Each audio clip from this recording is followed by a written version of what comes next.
Hi everybody, this is Shaky Chef, and we're going to be doing the ultimate chocolate chip cookies. I've tried all kinds of recipes and I've come up with my own recipe because I think it just works better. The cookies are really good and there's a lot of chocolate in them, and I think you'll really love these cookies. And we're going to get started by taking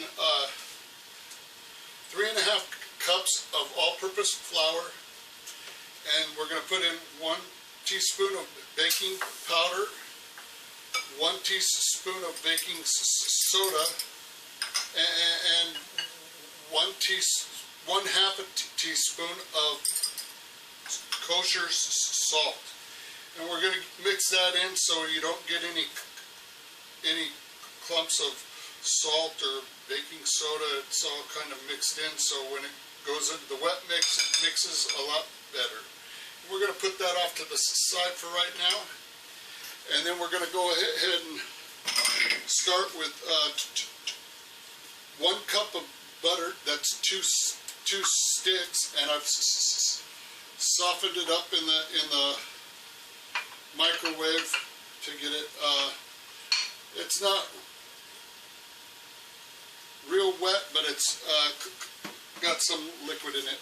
And then we're going to dump in the sugar, and I'm using 1 cup of dark brown sugar, 1 cup of light brown sugar, because the molasses content and just the flavor of them gives it a lot better flavor. So that's 1 cup of dark brown sugar, 1 cup of light brown sugar, and 1/4 cup of white sugar into this mix. And we're not gonna beat the butter and sugar. We're gonna just mix it. So I'm gonna go ahead and dump the eggs in at this time, and the vanilla. And there's 2 eggs and 4 teaspoons of vanilla in this cookie mix. And then we're going to go ahead and mix this on low speed just to get it mixed. We don't want to beat a lot of air into the batter. We want it real simple, just mixed in. And that should be good enough. And what we'll do is drop it down and scrape the sides so it's mixed really good. You know, so it's just incorporated together. Okay, and now what we're going to do is go ahead and we're going to dump in all the flour.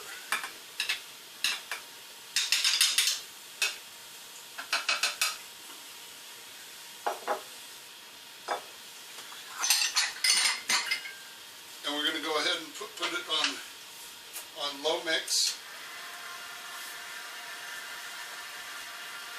and we'll let that just mix just to get it incorporated.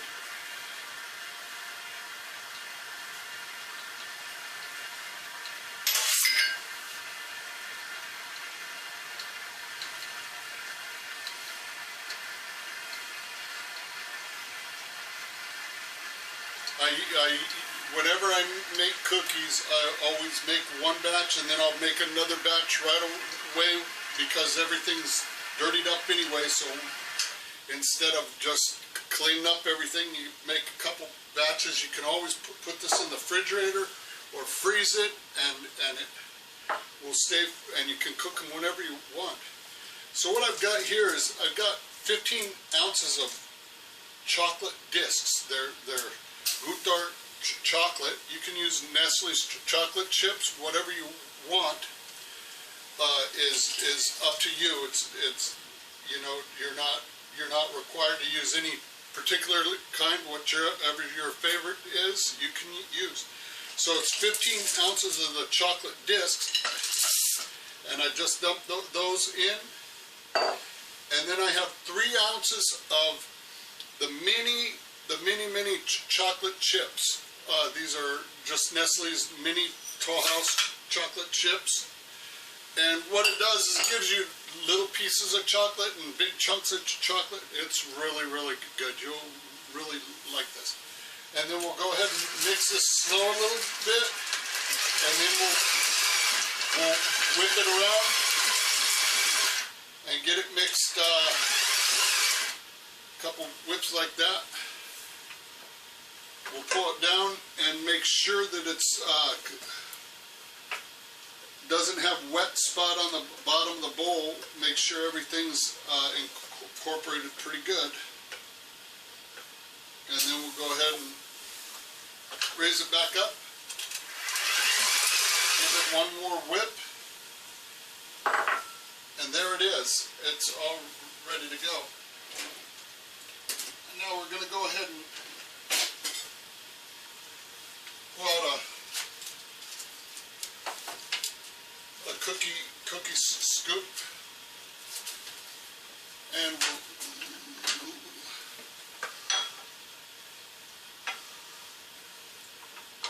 we'll lower this down, get the paddle off.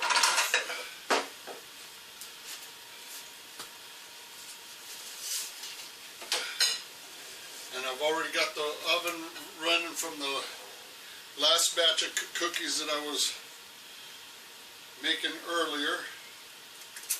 Now we'll go ahead and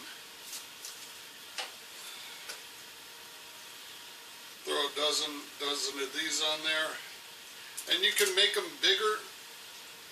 I try to keep them so they're a consistent, I like big cookies, but when it comes to these chocolate ones, they're really chocolatey, so you kind of, I make them a little bit smaller. They're still good sized cookie, a lot of chocolate in them.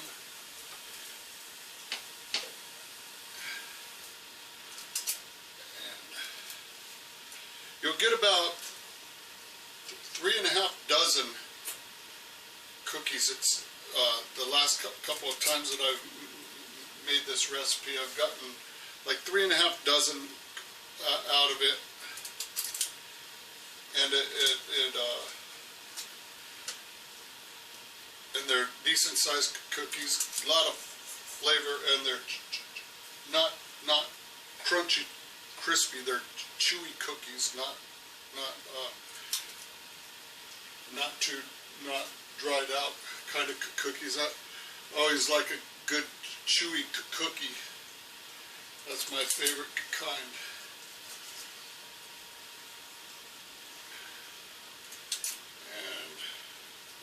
More to go.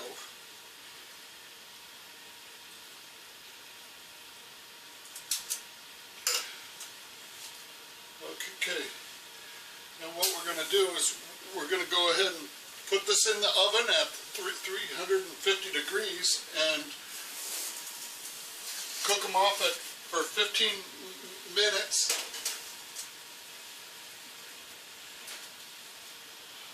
I usually cook them off at 15, but if the first batch comes out too crunchy, I do like to check at about 12 minutes to check them, and then kind of keep an eye on them from there, because sometimes they cook a little better if the oven's been running for a while and the weather's right. It's raining here, so what better time to have cookies than a rainy day?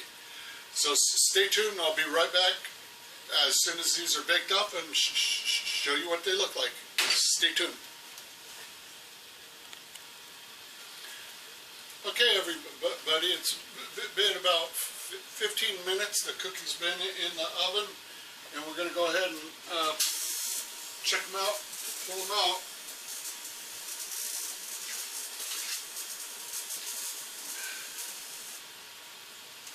Oh, those look really good. These ones, the chocolate chip, you want to let set for a couple minutes and cool down a little bit just before you put them on the rack, or they kind of make a mess because there's a lot of chocolate in them. But you can see how the cookie stood up. It doesn't spread out. That's because there's Not a lot of air whipped into the butter and sugar. You don't whip that. You just mix it slow. Take your time. It mixes. It takes only a couple minutes to mix them up and get them ready to go. Hope you enjoyed baking with me today. I sure enjoyed it. Hope you come back again, and we'll do something else. If you have any ideas on what to try, let me know. And if I never made it before, I don't care. I'll try anything. I'm just happy to cook. Okay, you guys all have a good day. Thank you very much. Bye.